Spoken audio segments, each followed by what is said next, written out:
안녕하세요. 캔들피그의 이런저런 시간입니다. 시청자분들 모두 명절 잘 보내셨는지 궁금하네요. 다들 올해도 건강하시길 바랍니다. 매년 1월 1일에 새마음 새각오로 한 해를 시작해야지 하면서 금연이든 다이어트든 목표를 가졌다가 작심삼일이 되고 또 구정이 되면 새해라고 새 출발해야지 하는 경우가 많죠. 따지고 보면 새 출발이라는 게 그냥 스스로 의미 부여하고 마음먹기 달린 것 같습니다. 항상 새 출발은 도전을 포함하고 있는데요. 그런데 갈수록 불확실하게 돌아가는 세상에서 도전이라는 가치가 점점 위험한 걸로 자리 잡아가고 있는 것 같습니다. 하지만 그럼에도 불구하고 우리는 작든 크든 자이든 타이든 도전을 하고 살아가는데요. 어쨌든 어렵다 해도 새해를 맞아서 올해 이직이든 창업이든 큰 도전을 준비하시는 분도 분명히 계실 텐데요. 몇 년 전에도 한번 이야기했던 거지만 새해를 맞아서 새로운 도전을 준비하시는 분들을 위해서 안전하게 조금 덜 위험하게 도전하는 방법에 대해서 다시 한번 공유를 해볼까 합니다. 이 전략은 과거 실리콘밸리에서 아직 제대로 기업 형태를 못 갖춘 스타트업 기업들이 사업 초기에 부족한 자본력과 시간, 불확실성에 대응해서 사용하는 비즈니스 전략으로 알려진 건데요. 우리가 창업을 하거나 제품을 만들거나 새로운 일을 시작하려고 할 때 보통 이렇게 하면 잘 될 것이다 하고 예측을 하는 과정이 있습니다. 결과를 긍정적으로 생각하고 도전한다는 이야기죠. 우리는 이 예측이 맞을 거라는 전제하에 시간이나 돈을 투자하게 되는데요. 이 예측이 틀리게 됐을 때는 금전적인 손해를 보거나 시간을 날리게 되죠. 일반적으로는 금전적인 손해가 더 큰 타격이 되는 경우가 많죠. 근데 말 안 해도 여러분들이 더 잘 아시다시피 창업을 포함해서 새로운 일을 시작하면 실패할 확률이 성공할 확률보다 훨씬 높은 건 사실이잖아요. 그러니까 기본적으로 아까 스스로 예측했던 이렇게 하면 잘 될 것이다 라고 했던 예측이 맞을 확률보다는 틀릴 확률이 더 크다고 할 수 있습니다. 지금도 그렇지만 앞으로의 사회는 불확실성이 더 커지고 예측이 틀릴 확률이 더 높아지는 세상으로 가고 있는 것도 사실이고요. 그래서 요즘 같은 경우에는 현실적으로 생각했을 때 성공할 확률을 높이는 것보다는 실패할 확률을 줄이는 개념으로 접근하는 게 중요한 세상이기도 합니다. 약간 말장난처럼 보이기는 하는데 실패할 확률을 줄인다는 말을 또 다르게 해보면 실패를 하더라도 피해를 최소한으로 보는 형태로 가야 된다는 거죠. 실패를 했을 때 피해가 최소한이 되어야 나중에라도 다시 도전할 수 있는 기회를 가질 수 있는 건데요. 도전이라는 게 인생에 딱 한 번만 하고 끝나는 게 아니잖아요. 그런 개념에서 등장한 전략이 오늘 소개해드릴 내용입니다. 돈 없고 인력 부족한 영세한 스타트업 기업들은 당장에 큰 투자를 할 여력도 없고 개발이 조금만 늦어져도 인건비 부담이 굉장히 커지는 형태인데요. 그리고 개발이 끝났다고 해서 성공적인 결과로 이어진다는 보장도 없죠. 그렇기 때문에 더 조심히 돈 적게 들이면서 한 스텝 한 스텝 예측이 맞는지 검증해서 조금 투자하고 또 검증해서 더 투자하고 최종적으로 모든 검증이 끝난 뒤에 에너지를 집중하는 전략을 쓰는 경우가 있습니다. 이 개념은 자기가 예상한 게 맞는지 최소한만 갖춰놓고 평가하고 예상이 틀리면 철수를 해버리거나 다른 방법을 찾는 형태인데요. 상황에 따라서는 이 방법이 오래 걸릴 수는 있는데 도전에 대한 나름 안전한 방법이기도 합니다. 징검다리 하나씩 두드려보고 한 발 딛고 또 두드려보고 한 발 딛는 식이다 생각하시면 편할 것 같습니다. 예를 하나 들어보면 이런 게 있을 수 있습니다. 홍길동이라는 사람이 있는데 자기 인터넷 블로그에 매일 소설을 취미삼아 쓰는 사람이 있습니다. 어느 순간 보니까 자기 소설 재밌다고 하는 팬들이 엄청 늘어있는 거예요. 댓글에는 책으로 냈으면 좋겠다고 하는 사람들도 제법 많고요. 이렇게 반응이 좋으니까 진짜 그럼 이 내용을 책으로 만들어서 돈 좀 벌어볼까 하는 생각을 하게 된 겁니다. 그래서 출판사를 찾아갔더니 유명 작가도 아니고 출판사 입장에서는 거들떠도 안 보는데요. 최소한 5,000부 이상은 팔려야 될 텐데 자기들이 뭘 보고 출판을 해주냐 이런 식으로 나오는 겁니다. 그렇다고 홍길동 입장에서는 자기 소설 좋아하는 사람이 많다는 거 하나 믿고 자기가 모든 걸 다 하자니 비용 부담도 크고 경험도 없고 한다고 하더라도 잘 될지 확신도 없고요. 그래서 홍길동은 정말 내가 책을 내면 팔릴 수 있을까에 대해서 몇 단계 검증을 해보기로 합니다. 첫 번째로 사람들이 내 소설을 보려고 내 블로그에 일부러 찾아오는 건지 아니면 인터넷에 뜨니까 그냥 클릭해서 들어와 본 건지를 검증을 해보려고 합니다. 그리고 추가적으로 사람들이 내가 책을 내면 진짜 돈 주고 구매할 의향이 있는지 실제로 몇 명이 구매까지를 할지도 검증을 해보기로 하는데요.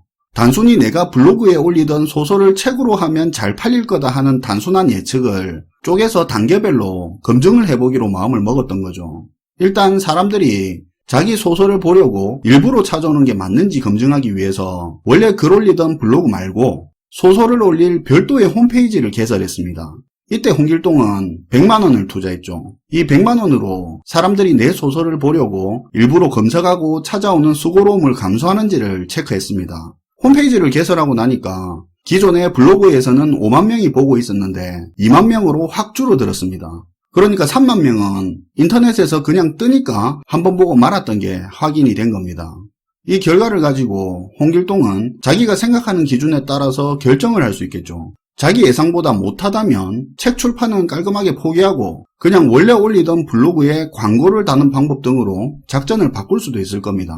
물론 이 결과로 책 만드는 걸 포기하게 되면 사이트 만드는 데 쓴 돈 100만 원은 날리는 게 되는 거지만 자기 돈과 많은 시간을 쓰고 책을 출판했다가 실패해서 입는 손실보다는 적겠죠. 근데 이 사람은 2만 명 정도면 다음 단계 검증을 해도 괜찮다고 생각을 했습니다.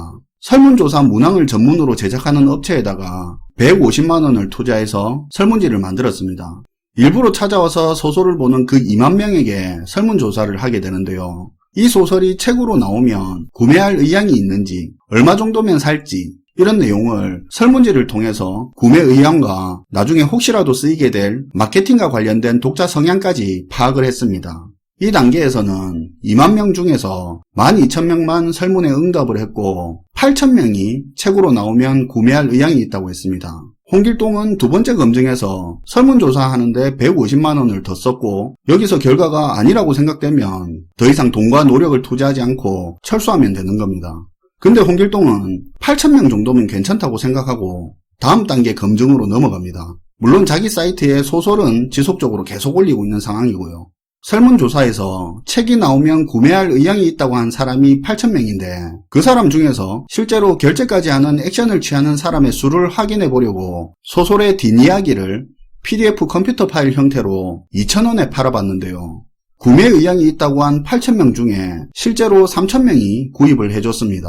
마지막 검증 단계에서 자기 소설을 구매 행동까지 하는 사람이 3,000명인 걸 확인했고 홍길동은 2,000원짜리 PDF 파일 팔아서 600만 원의 매출까지도 만들어냈습니다. 모든 검증을 끝낸 이 사람은 물론 검증을 하는 과정에서 250만 원이라는 돈의 지출은 있었지만 600만 원의 매출도 만들어냈고 안전하게 모험을 했습니다. 그럼 홍길동은 오프라인으로 책을 출판을 했을까요? 안 했을까요? 원래 홍길동은 최종 검증 단계에서 PDF 파일을 5,000명이 사주는 걸 목표로 했습니다. 출판사에서 최소 판매 부수를 이야기하던 게 5,000부였기 때문인데요. 어쨌든 목표에 도달하지는 못했지만 실제로 3,000명이라는 충성 고객이 실제로 구매를 해줬다는 실적하고 설문조사를 통해서 얻은 마케팅 데이터를 가지고 지난번에 갔던 출판사에 찾아갔습니다. 출판사는 최소 5,000부 이상 안 팔리면 안 된다고 했었는데 이런 실적과 데이터를 검증해주고 이미 이런 검증 과정에서 독자들에게 마케팅도 제법 돼 있는 상태라서 출판사에서는 책을 출판해주기로 했는데요. 결국 홍길동은 검증하고 진행하고 검증하고 좀 더 진행하는 그런 방법으로 위험 부담을 줄이면서 책 출판도 하고 수익도 올릴 수 있었습니다. 외국에서 있었던 이야기를 복잡한 과정 빼버리고 이야기 쉽게 좀 바꿔서 이야기를 해봤는데요. 이런 식으로 안전하게 모험과 도전을 한 사례가 있다는 걸 살펴봤습니다. 근데 사실 이게 그럴싸한 예가 되니까 그렇지 우리 같은 사람들은 이렇게까지 생각을 못하죠. 근데 앞에서 한 이 이야기를 들어보면 이런 불확실한 도전이라는 걸 굳이 꼭 한 방에 할 필요가 없다는 걸 알 수 있는데요. 도전을 단계별로 잘게 쪼개고 위험을 분산시키면서 실패를 하더라도 피해를 최소화하고 좀 더 안전하게 도전할 수 있는 방법은 있다 이거죠. 우리는 앞에 말한 이런 이야기처럼 거창할 필요도 없고 여러 단계 체계적으로 검증까지 안 해도 됩니다. 그냥 본인이 새로운 일에 도전을 한다면 스스로 생각할 때 자기가 걱정되는 부분, 자기가 취약할 것 같은 부분 정도만 검증할 수 있는 기회만 만들어놔도 분명히 훨씬 안전하게 갈 수 있다는 건데요. 회사 그만두고 공무원 준비 생각하는 사람이 있다고 해봅시다. 본인한테는 분명히 큰 도전일 텐데요. 도전한다고 해서 바로 회사 그만두고 고시원 들어가서 공무원 준비하는 그런 건 진짜 모험이라고 할 수 있는데요. 그런데 이것도 검증하면서 진행할 수도 있습니다. 먹고 자는 시간 빼고 공부만 하는 거 자기가 할 수 있는지 한번 검증을 해보는 겁니다.